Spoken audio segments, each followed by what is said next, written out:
and welcome. Tonight, the Nigerian National Petroleum Company Limited (NNPCL) admits it is facing financial strain due to petrol supply costs. The company says its indebtedness to oil suppliers poses a threat to sustainability of fuel supply. Flood displaces more than 10,000 households and farmlands in Gunme local government area of Zamfara State. Minister of State for Defense Belema directs the Chief of Defense Staff and other military chiefs to move to Sokoto as federal government intensifies efforts to rid the northwest of banditry, kidnapping and terrorism. And Israel's mayor labor union calls for a general strike on Monday to pressure Israeli government to agree to a deal to rescue the remaining hostages. We begin tonight from the oil sector, where the Nigerian National Petroleum Company Limited, the NNPCL, has admitted to financially being strained due to supply costs of PMS. While the statement by the company's Chief Corporate Communications Officer, Olufemi Shonaye, says this financial strain has placed considerable pressure on the company, posing a threat to the sustainability of fuel supply. He, however, says that in line with the Petroleum Industry Act, PIA, NNPC Limited remains dedicated to its role as a supplier of last resort, ensuring national energy security. In the statement, it reads in part, "We are actively collaborating with relevant agencies and other stakeholders to maintain a consistent supply of petroleum products nationwide." This development is coming after the Chief Financial Officer of the company, Alhaji Omar Ajiya, recently told journalists that the NNPCL only handles PMS importation shortfalls between the company and the federal government, denying any payment of subsidy to petroleum marketers. Well, for now, it's still not clear what impact this will have on fuel supply and the long queues being witnessed across the country. I'll definitely have more for you in the course of the bulletin. Not less than 10,000 households have been displaced. Farmlands as well as properties worth millions of naira have also been destroyed by floods in Gunme local government area of Zamfara State. The Emir of Gunme, retired Justice Hassan Lawal, made this known when Governors Dauda Lawal paid him a visit to the local government to ascertain the extent of damage in that area. The governor announced a relief package of 100 million naira and 10,000 bags of assorted grains for the victims. Flood in Gumi town and Gayari communities in Gumi local government area of Zamfara State has left many houses and farmlands destroyed, with thousands of residents homeless. Governor Dauda Lawal is visiting the area for an on-the-spot assessment of the situation. He is briefed by the Emir of Gumi about the losses recorded. So far, we have counted 10,291 households that have been affected by the flood.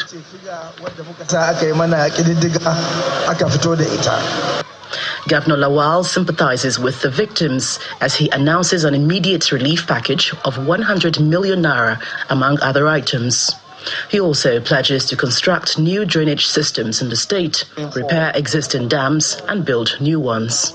I'm here by myself to see for myself and to see what we can do as responsible government by providing assistance to those affected individuals. I've gone around Gumi, I went to Gayari, and I've seen the extent of damage. And for the immediate relief, we're providing 10,000 worth of rice and maize for the community. I'm also providing 100 million naira to the affected community. Going forward also, we are going to identify land that will be given to those affected by the flood. The residents are pleased with the governor's visit. Well, I'm extremely happy seeing that His Excellency the Governor had sent in 3 delegations so far, and yet he decided to crown it all by coming himself. We are grateful to Allah subhanahu wa ta'ala, as well as His Excellency the Governor, for coming to see what has befallen our people, and we are confident that he is going to respond very positively. The state government has set up a committee to oversee the distribution of these relief materials and to ensure that all affected individuals receive necessary assistance. Governor Abu Kefas of Taraba State is seeking the intervention of the Northeast Development Commission to reconstruct the Mannaim Bridge, which was recently destroyed by flood. Governor Kefas made this plea through the Deputy Aminu Al-Khali during the NEDC management visit to the state. Officials of the Northeast Development Commission, led by the Managing Director, Mr. Mohammed Goni, are in Taraba State to inspect some project. Their first port of call is the office of the Deputy Governor. The state government calls for the intervention of the NEDC in the reconstruction of the Namnai Bridge destroyed by floods. Two of our bridges that link the north and south of this country were washed away by the flood. And we know, at least, we believe that your commission will do something to alleviate the suffering of our commuters. Next, the NEDC officials visit the Namnai Bridge for an on-the-spot assessment of the level of destruction. Residents lament the devastating effects of the floods in the area. When the bridge caved in, others survived, but one person died, and since then, we did our best by stopping unsuspecting commuters. The Managing Director of the NEDC gives assurance of speedy reconstruction of the bridge in partnership with the Taraba State Government. 10 years, 20 years ago, if you see this kind of thing will happen, people will not believe. But climate change, weather change is now is a reality. You can see a bridge collapsing and other collapsing in the northeast is only becoming endemic. The thing is, we have to sit down, look at it comprehensively, and provide a solution that will be durable, not immediately, but for the future. You know, to show that this is a collaborative work, you see that we are together with the Commissioner of Water Resources and Commissioner of Works from Taraba State. As we said earlier, already they have taken a proactive decision to involve the Army, was another partner, to provide the temporary solution here before we look at family solution. While in Taraba, the team also inspects the ongoing construction of the Institute of Entrepreneurship, solar-powered boreholes at the Taraba State University, the 100 housing units at the State's College of Education, and the renovation of the male and female wards at the General Hospital, Zing, Taraba State. The federal government has set an ambitious target to ensure that at least 17.5 million residents of rural communities in the country get electricity using the $750 million concessionary fund from the World Bank. The Director General of the Rural Electrification Agency, Abba Aliyu, made this revelation in an exclusive interview on Channels Television's Newsnight. There's also that daring move to address the challenge of electricity, and that is why this $750 million was approved to electrify 17.5 million Nigerians at once. And we're very clear on how this will be done. 1.5 million Nigerians would be electrified using the interconnected mini-grid, 3 million Nigerians using the isolated mini-grid, and about 12 million Nigerians using the solar home system and the mesh grid. This is a very daring move. And another thing also why this is very important is the 750 million grants that the federal government gave to REA is expected to crystallize a private sector funding of $1.1 billion. So imagine having about $1.9 billion addressed towards addressing the channel towards addressing the electricity gap in the country. It's really very ambitious move, and this project is about to start anytime soon. One of the critical things with this project is the fact that it's not a contract-based project. So it's different. It's a result-based financing. It's a result framework, whereby you only get the money when you have completed the project. And what you get is not the total amount of the money, it's a subsidy, it's a grant. And this is based on the success that we have implemented under the Nigeria Electrification Project. To catch the full interview, please watch Newsnight on Monday, September the 2nd, 2024 by 9 p.m. on all Channels Television platforms. Still in the electricity sector, the Imo State government has engaged the Orashi Electricity Company Limited in a move to ensure steady and uninterrupted power supply across the state. The memorandum of understanding between both parties was reached at the Imo State Government House in Owerri, the state capital. Governor Hope Uzodinma reiterated the need to revitalize industries, create jobs, and improve the ease of doing business in Imo State through improved power supply. The signing of this memorandum of agreement signals off the charge and mandate of Orashi Electricity Company to now embark all it will take, embark on it to generate, transmit, and distribute power in Imo State. Government sees this project as a critical priority project that must be accomplished within record time. I therefore urge the Minister of Power to put all the necessary arrangements in place to ensure that by the end of this year, at least within the urban metropolis, we must begin to witness steady power supply. We will do our best to live up to the responsibilities expected of us in this agreement, both at the state level and the local government level. And in return, we also expect our partners to do the same thing. We are not unmindful of the fact that it's going to be a very heavy expenditure. But with God on our side, I'm sure we'll be able to accomplish it. So Imo State needs power. We need to revitalize our industries. We need to bring more industries into Imo State. We need to create jobs. We need to introduce ease of doing business. And at the end of the day, we want Imo State to be returned back to what is used to know, what is known for, tourist headquarters of the region. And by so doing, empowering everybody in Imo State, and then make life more meaningful. In part two, after the break, President Bola Tinubu is scheduled to meet with President Xi Jinping of China and hold meetings with Chinese business leaders on the sidelines of the Forum on China-Africa Cooperation. Please join us again.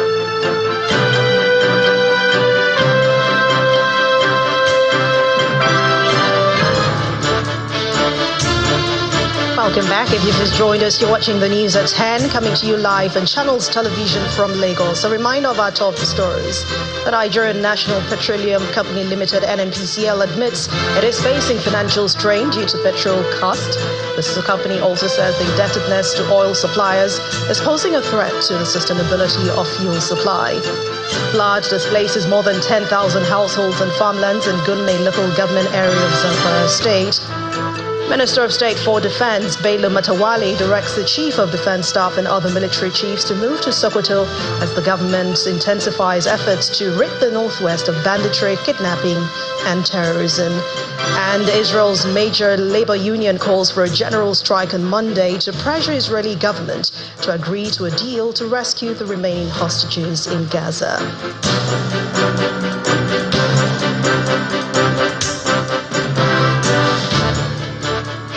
We continue in the electricity sector. The Martin Amawele-led River State House of Assembly has passed the State Electricity Market Bill into law. The Speaker, Martin Amawele, who is the sponsor of that bill, says the bill, when signed into law, will improve the business of electricity generation and distribution in the state. It's the third reading of the River State Electricity Market Bill, following the public hearing for the same bill last week at the Amewule-led House of Assembly. Presiding is the Speaker, Martin Amewule, who is also the sponsor. The chairman of the House Committee on Power intimates the Assembly of their activities. The committee published bill in the national newspaper, and subsequent private. The committee also made a radio announcement to reach every player in electricity value chain. There's a debate on the contents of the bill. Mr. Speaker, let me quickly align myself with the recommendation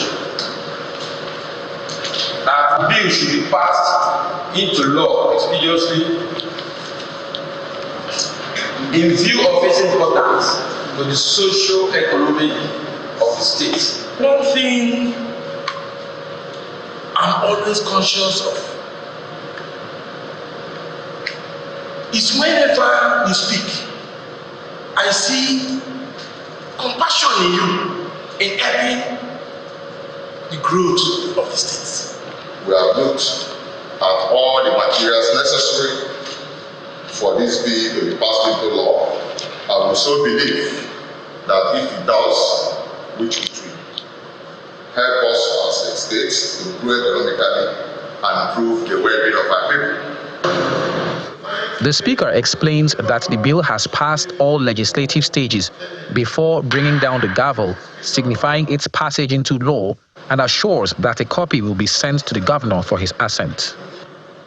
We have allowed this bill to pass through all legislative stages, first reading, second reading, and of course the third reading. The bill has gone through a public hearing, and the report of the House Committee on Power indicated that stakeholders are happy with this bill. Stakeholders have confirmed that this bill will help to make the electricity market to flourish. It will allow more investors to come into the state and invest in the electricity market. On the sidelines of the sitting, the winner of the Pengasan essay competition is received and commended for doing the state proud. Charles Oporum, Channels Television News. The Minister of State for Defense, Mr. Belema, has directed the Chief of Defense Staff and other military chiefs to move to Sokoto State, which is the headquarters of the General Officer Commanding Sokoto, Zamfara, Katsina, and Kebbi State. And this is part of an intensified effort by the federal government to rid the Northwest of the menace of banditry, kidnapping, and terrorism. A statement from the office of the minister says the relocation underscores the unwavering commitment of the federal government to restore peace and security in that region. The statement adds that while in the Northwest, the minister and the service chiefs, led by the Chief of Defense Staff, will supervise operations and ensure that notorious bandit Bello Turji and his gang are flushed out. President Bola Tinubu is scheduled to meet with President Xi Jinping of China. He will hold meetings with Chinese business leaders on the sidelines of the Forum on China-Africa Cooperation. The president, who arrived in Beijing, China for an official visit on Sunday, will attend the forum on the summit. But the president arrived the Asian country at about 9 a.m. local time. He was received by a delegation of the Chinese government.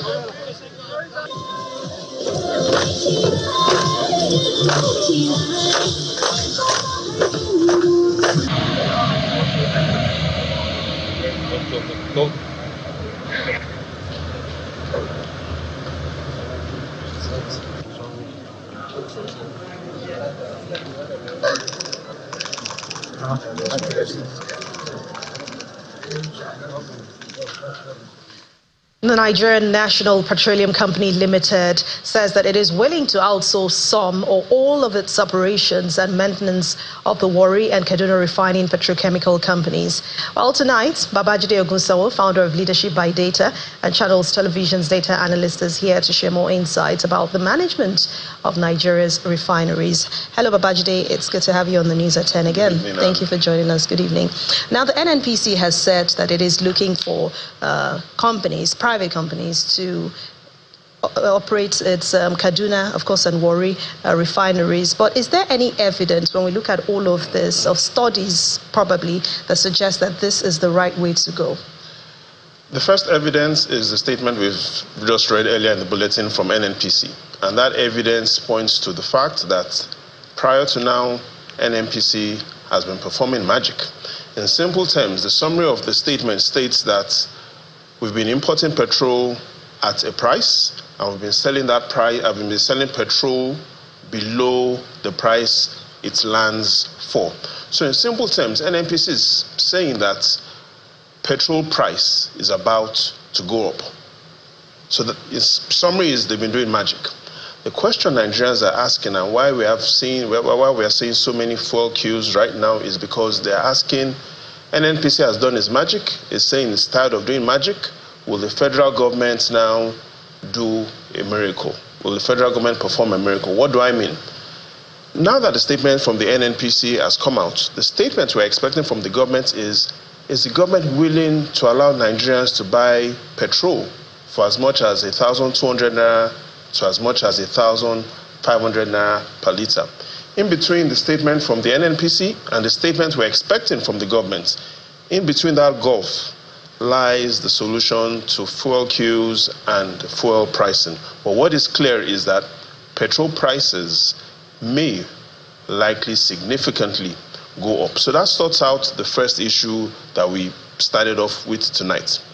Now the second issue is with reference to the Warri and Kaduna refineries. Can the government manage these refineries? And it depends on who you ask. Some say no, some say yes. Those that say no point to the history of turnaround maintenances. Those that maintenance that we've had. Those that say no point out to the evidence that shows that the equipment and the parts that are required for refining come from outside Nigeria. Those that say no point to the complexities of engineering, procurement, and construction processes that a refinery in the scale of Warri and Kaduna need. So those that say no make those arguments. However, those that say yes point to the evidence of successful operations in the telecommunications sector. Let's take a look at how the telecommunications sector as a case study evolved and the sort of growth we saw when we started managing that sector right by involving more private investors. 2002, Nigeria only had 2 million connected telephone lines. Now, based on the evidence from the National Bureau of Statistics and the Nigerian Communications Commission, they say that has grown to 225 million, a growth in excess of 112 times compared to 2002. So those that say yes point to the evidence from the telecommunications sector. But let's also even take a look at how this telecommunications sector has positively impacted Nigeria. What has happened in the last 5 years? In 2019, telecommunications accounted for 10% of Nigeria's total economic output. That has now grown to an excess of 14.4% in just less than 5 years. In summary terms, the way Nigeria's telecommunications sector and information services is adding to the national economic output, in another 10 years, it is very likely, going by this trend, telecommunications will create more output than even Nigeria's agricultural sector. All right. Anyone will want to know how interlinked or how connected. It's a different thing, the concern of Nigerians about petrol queues right now. How is it now connected? That's the petrol availability. How is it connected to the headache in the crude oil sector, talking about the refineries? How can things get better? In simple terms, Anne, just as blood is to your body, that is how crude oil is to refinery. And with reference to Nigeria's crude oil refinery and petrol supply, there's good, bad, and ugly news. I'll end with the good, but let's start with the bad news. What do I mean by the bad news? If we take a look at where Nigeria was with crude oil production when we started this Fourth Republic in 1999, it shows a lot of bad news. 1999, we're producing an average of 1.9 million barrels of crude oil per day based on OPEC's data. Now that has significantly dropped. We're just about seeing those numbers grow. In summary terms, Nigeria of 1999, with reference to our crude oil production, was better than Nigeria of today. Look at some of the benchmark countries, how they've made progress. Saudi Arabia, 1999, 7.5 million barrels per day. 2022, 10.6 million barrels. Iraq has grown to 4.4 million barrels per day compared to where they were in 1999. UAE, now 3 million barrels per day compared to where they were in 1999. Even Algeria, now over 1 million barrels compared to where they were in 1999.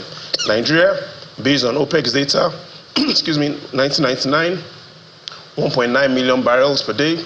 Now we're looking at 1.3, 1.4. We've seen some recent growth, but we're still not where we were even as at the beginning of 1999. So bad news. Now let's take a look at the ugly news. Now, yes, the NNPC is saying it's trying to optimize its processes. It started an expression of interest saying for the Warri and Kaduna refinery, and has clearly stated what the scope of work for those that it intends to outsource operations and maintenance to, which we have in front of us. However, the challenge is that even the NNPC says it is not bound to shortlist any bidder and reserves the right to annul the procurement process at any time without incurring any liabilities. In simple terms, what the NNPC is saying is we are thinking of outsourcing Warri and Kaduna operations and management and maintenance to people that are qualified to do so. However, despite our ideas and thinking about this, we might wake up and change our mind, and nobody should hold us to ransom. So that is some really ugly news coming from the NNPC. Despite the show of interest, they're still saying that we might choose to call off this process. So putting all this makes the issues of petrol supply, issues of crude oil supply availability, is why we're seeing a lot of panic in the downstream sector. We're seeing a lot of queues. People are worried that they wake up tomorrow and petrol prices will have significantly changed. And that's why I said, yes, the NNPC statement has come out, it's clear. Now we need the government to come out and make a strong statement by saying, are we allowing the NNPC to sell petrol at the prevailing market price, or however, does the government understand the implications of this beyond petrol prices? I mean, we've seen numbers there, and those numbers are, I don't know how to explain it, but how much is Nigeria actually losing when it comes to the slow growth of Nigeria's oil refining sector? How much? What's the figure? So one way to look at it is we could look at how much is Nigeria losing, and we could look at what the NNPC is saying it intends, how it wants to stop the bleeding. So let's take a look at the oil refining sector, especially in the last 5 years. It will make you clearly understand why the NNPC is perhaps considering to outsource the Warri and Kaduna refinery for better operations. 2019, Nigeria's oil refining output accounted for 0.14% of the national output. You heard me right, not 1%, 0.14%. And that has declined consistently in the last 5 years. 2020, 0.05. 2021, 0.03%. 2022, 0.02%. End of last year, 0.01%. In simple terms, if this trend continues, by the end of this year, it will be 0.00%. So what the NNPC management and leadership is saying is that they intend to correct this. They've seen these trends, these dangerous trends. And if you take a look at some of the statements even coming out from the group CEO of the NNPC, Mele Kyari, talking about, yes, they earlier released their financial performance, which showed that the NNPC is back on profitability. He's saying that beyond their recent financial performance, that they firmly, which establishes their strategy, they remain dedicated to more efficiently managing their assets and enhancing transparency. That's good news. But then, in the final analysis, the question Nigerians are really asking is, what is the outlook for fuel supply, and should this current management of the NNPC be blamed? The answer is the current management and leadership of the NNPC alone shouldn't be blamed. And since 1999, Nigeria has had 4 refineries. It's been unsure of what to do. Since 1999, Nigeria has had 5 presidents unsure about what to do with the refineries. Since 1999, the NNPC has had, previous to now, 10 general managing directors. They've been unsure of what to do. Since 1999, and it is now a quarter of a century, the state of Nigeria is still unsure of what to do with the refineries. And if we can't efficiently decide what we want to do with 4 refineries, what will we decide to do with Nigeria's 230 million human refineries?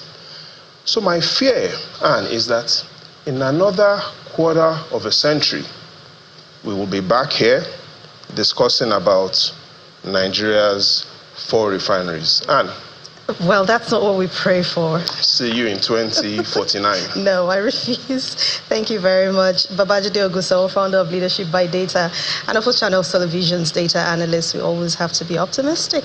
We will be. We will be. Thank you. Still ahead on the news at 10, Edo State government confirms 1 case of Mpox and 8 suspected cases of cholera from the latest samples across the state since the start of this year. Please stay with us.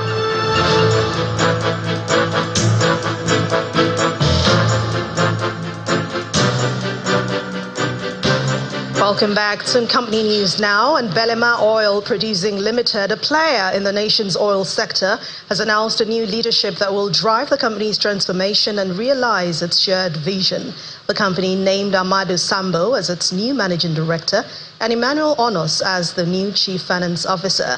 In a statement, the company says that Mr. Sambo comes on board with over 35 years of experience in the oil and gas industry, spanning public and private sectors in Nigeria and the United States, while Mr. Onos is coming on board with over 35 years of experience in the financial space of the oil and gas industry.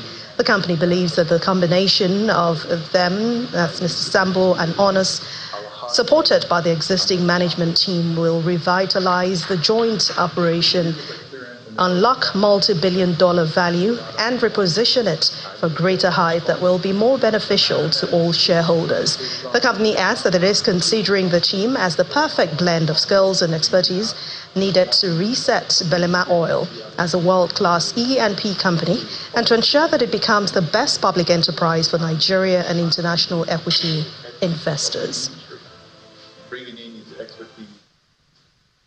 Let's talk health now. The Edo State government says that it has confirmed 1 case of Mpox and 8 suspected cases of cholera from the latest samples across the state since the start of this year. The Director of Public Health, Edo State Ministry of Health, Dr. Ojefo Stevenson, confirmed this in an interview with Channels Television in Benin City, the Edo State capital. It says the state has taken proactive measures dating back to January 2024 to create awareness and sensitize the public on the need to report to the nearest designated health facility once symptoms develop. And from January to date, we've identified 11 suspected cases in Edo State. We got the alert anytime they see any suspected case. We got the alert and we mobilize our team to go in there, collect sample, then we do contact tracing and line listing of those contacts. Contacts are people that have direct connection with that suspected, case. And we always follow them up for the incubation period of that virus, then can now exit them. After those tests, 8 were non-reactive to RODT, while 8 were reactive to RODT. Reactive means they were positive to RODT. You get me right now? But that is where people misunderstood the state or information. Being reactive to RODT does not make you confirmatory.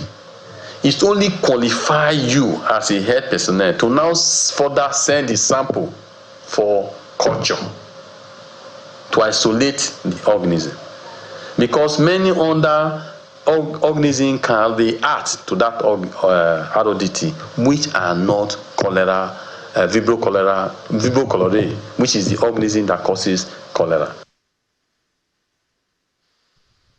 The Governor Godwin Obaseki of Edo State has called on the people of the state to give their votes to the candidates of the People's Democratic Party, Mr. Asue Ighodalo, in order to take the state to another level of infrastructural development.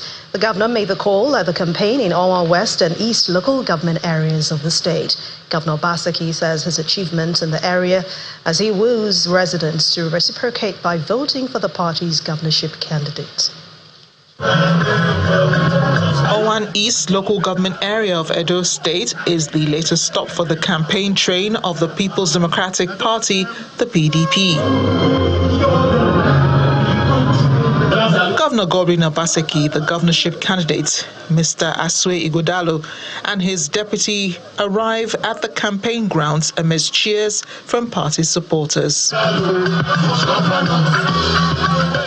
The state chairman of the PDP is confident of the party's chances at the poll as he speaks of unverified party agents by the opposition. A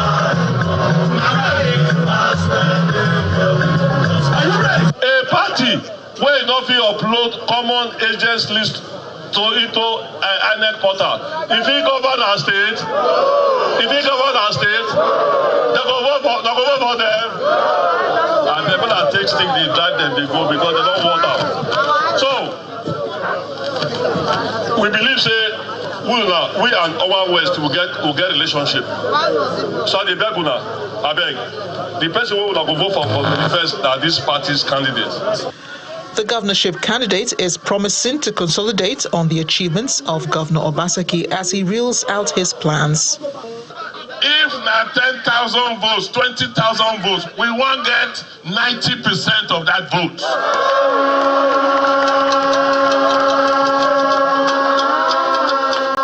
So that we will carry that vote. Tell them, say, this one na your own. And once you do that, you no go forget to now. Make I tell you now, governor they talk every day, say, the one way you don't do, we go do am. And we promise that say we go do am. The PDP campaign team then proceeds to Owan West Township Stadium to seek more support from residents.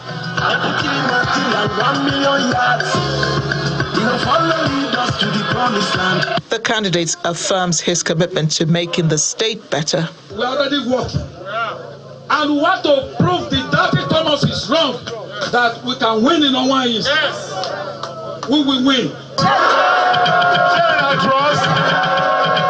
Mr. Igodalo urges his supporters to mobilize support in the area for the victory of the People's Democratic Party. And there's more from Edo State as residents of Benin City, the state capital, who have been enjoying free bus rides courtesy of the All Progressives Congress APC governorship candidate Monday Okpobolo since its launch in August, have now expressed gratitude to the senator for extending the service to Edo South. The sponsor of the free bus ride service, APC governorship candidates, explains that the project is not politically motivated, but a way of bringing help in an area of critical need for the people.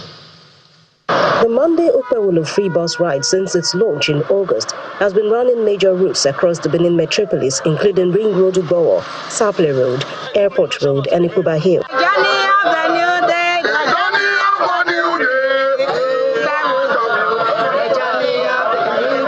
Residents of Benin City, the Edo State capital, believe the gesture is coming at the right time. Good like this, good at least people will not get money, good enter the free motor, they go ask. No be say because if they vote, no, the boats go see the work. As Senator Okpebolo has promised that he's going to add more to this vehicle because he knows there's suffering in the land. Motor we not they see. Food to serve they had us. How much motor see money to enter motor? As we anywhere where we the waka go now, we go see this motor with the enter. People don't first day I enter. If I see they come now, I go see enter the motor. So I happy. God go let her win. The APC governorship candidate explains that measures to bring succor to the people are not new to him. I've been doing this in Eastland and it has been working. Today we have about 4 or 5 luxurious buses on the street, carrying people free daily. And I think the best thing is for me to make sacrifice, and that sacrifice is to my people. And that is exactly what I'm doing, to see that the people at the grassroots are also connected to me. Former governor of the state, Adams Ushomole, is of the belief that such service to the people creates a lasting impact.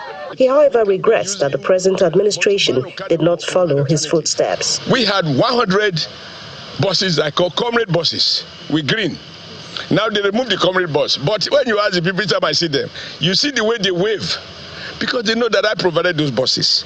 And I made it a policy that if a child is going to school in uniform, you board those buses free. If you are coming back from school in uniform, you board those buses free. I do remember very well, and if you check your archive, you'll find it, where he brought some red-colored buses. And he invited me to commission a fake project. Now, today, none of those buses is in Edo. Not that they are broken down. Following initial assessment of the impact of the project, the APC governorship candidate Monday Okpewolo has promised to increase the number of buses very soon. Farmers in Kano State, northwest Nigeria, have lamented the high cost of fertilizers due to the general inflation in the country. According to the farmers, this will negatively affect both yields and the cost of farm produce. Our correspondent Sadiq Eliasu has more. Agriculture is a major source of livelihood in the northwest region of the country, with Kano State being a major stakeholder in the production of rice and millet. Here in the northwest region of the country, rainy season has since begun and farmers have since gone back to their farms. However, the seemingly high cost of fertilizer and other farm implements are becoming an impediment to these farmers.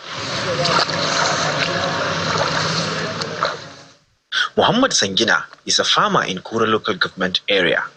He is hopeful that the amount of rainfall in the state will result in a bumper harvest, but the cost of fertilizer is a major concern. This fertilizer, the federal government or state government supposed to provide it to farmers in the last 2 to 3 months.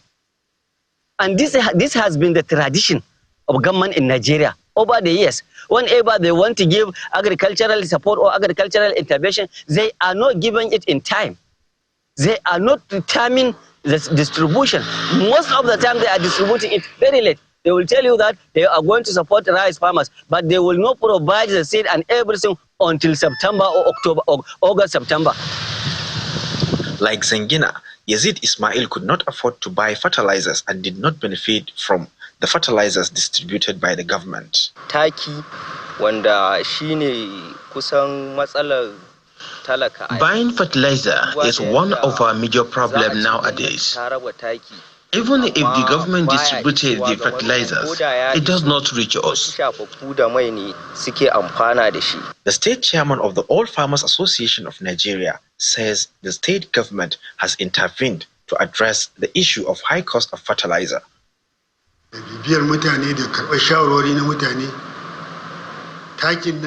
We see the government interventions on fertilizers on 2 folds.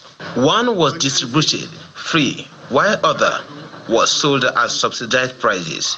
This has helped our farmers. The state government has distributed fertilizers and is planning to do more to support the farmers. So we've received both NPK, 3 trucks of SSP and urea from the federal government, while the state government also purchased and distributed free about 52 trucks and about another set of about 180 trucks from were purchased and sold at a highly subsidized price. So that component of input has been clearly tackled. That of the federal government, I'm sure the distribution might start any time from now. The high cost of fertilizer remains a significant challenge for farmers in Kano State, despite government's efforts to alleviate the burden. Sadiq Ilyasu, Channels Television News. Governor Ubasani of Kaduna State has flagged off the construction of a 21.85-kilometer road from Kabul to Kauru local government areas of the state. Governor Sani, who is part of the President Tinubu's entourage to China, flagged off the project before departing from China, and the project is aimed at improving agriculture and the economy of both local government areas. To ensure smooth transportation of farm produce from the farms to the markets, Governor Ubasani of Kaduna State has flagged off the construction of a road from Pambegwa community to Kauru through Kahuta, linking Kabau and Kauru local government areas. Kubau is Nigeria's highest maize producer, and Governor Sani believes that constructing access roads in the community will ease transportation.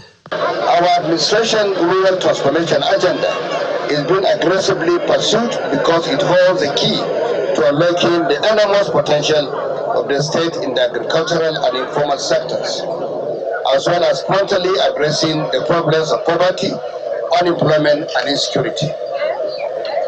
We are equally addressing the infrastructure deficit in areas inhabited by the urban poor. We are keen on bridging the urban-rural divide by upgrading our road infrastructure. The 21.85-kilometer road has been dilapidated for nearly 2 decades, and the intervention of the present administration is considered significant to unlocking the economic potentials of the area. This road is critical to the revitalization of the economies of Pambegua, Kaulu, Kubau, and surrounding areas. The mainstay of the economies of these areas is agriculture. They make significant contributions to our drive for food security. These areas, however, face the challenge of poor infrastructure, especially road infrastructure. Over the years, inadequate road infrastructure has long hindered farmers from efficiently transporting their produce to the urban areas, thereby resulting in post-harvest losses in most cases. The state government is committing to changing the narrative through its massive rural transformation program.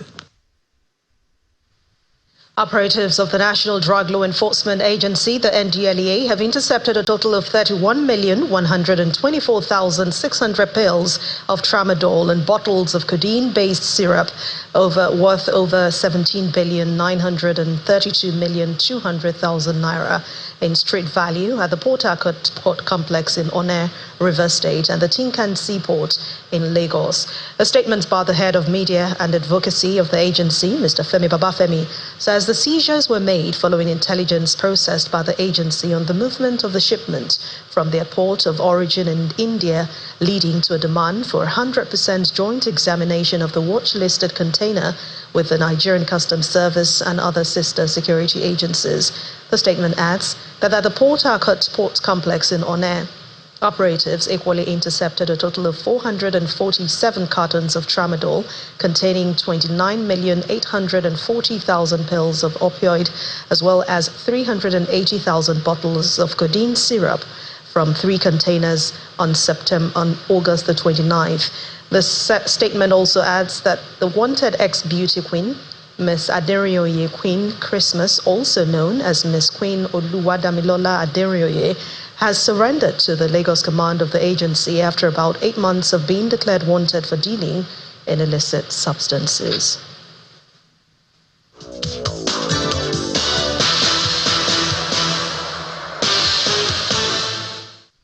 In the world of sports, Nottingham Forest of England striker Taiwo Awoniyi is excited with his return to the Super Eagles squad. Speaking to Channels Television's correspondent Austin Okunapan in Nottingham, Awoniyi confirmed that it is a crucial assignment for Nigeria and he believes the team has the quality to win the qualifying games.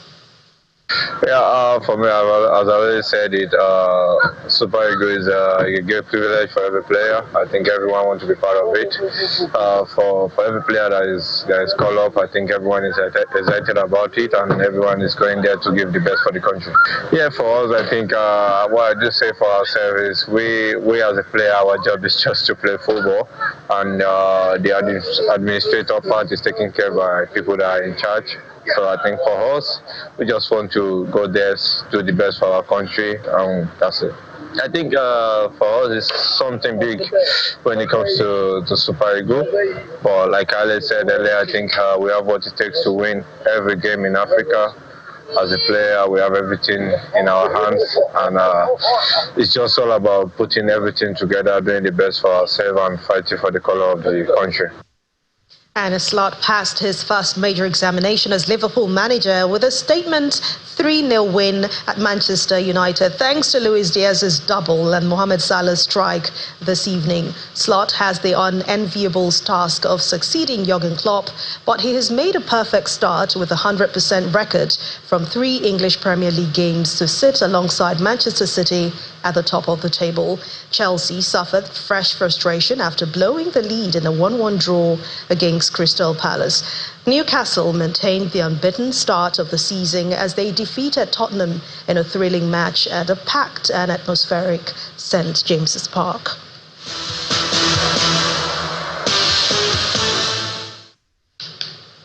Outside our shores, families of Israeli hostages are holding demonstrations asking the government to reach a deal with Hamas to release those still held in Gaza. They're also asking the public to join a massive demonstration demanding a complete halt of the country and the immediate implementation of the deal to release the hostages. One of the country's most powerful unions has now announced a general strike on Monday. Opposition leader Yair Lapid is also among those calling for strike to force the government to act. This is coming after Israeli forces recovered the bodies of 6 hostages held by Hamas in the Gaza Strip. But earlier, thousands of children in Gaza began receiving polio vaccines in a massive campaign. And the main news again. The Nigerian National Petroleum Company Limited, NNPCL, has admitted it is facing financial strain due to petrol supply costs. The company, in a statement today, says its indebtedness to oil suppliers poses a threat to the sustainability of fuel supply in the country. A ravaging flood has displaced more than 10,000 households and farmlands in Gumi local government area of Zamfara State. That's the news at 10 tonight. Thank you so much for watching. I'm Anne Nwawado. Have a wonderful week ahead. Good night.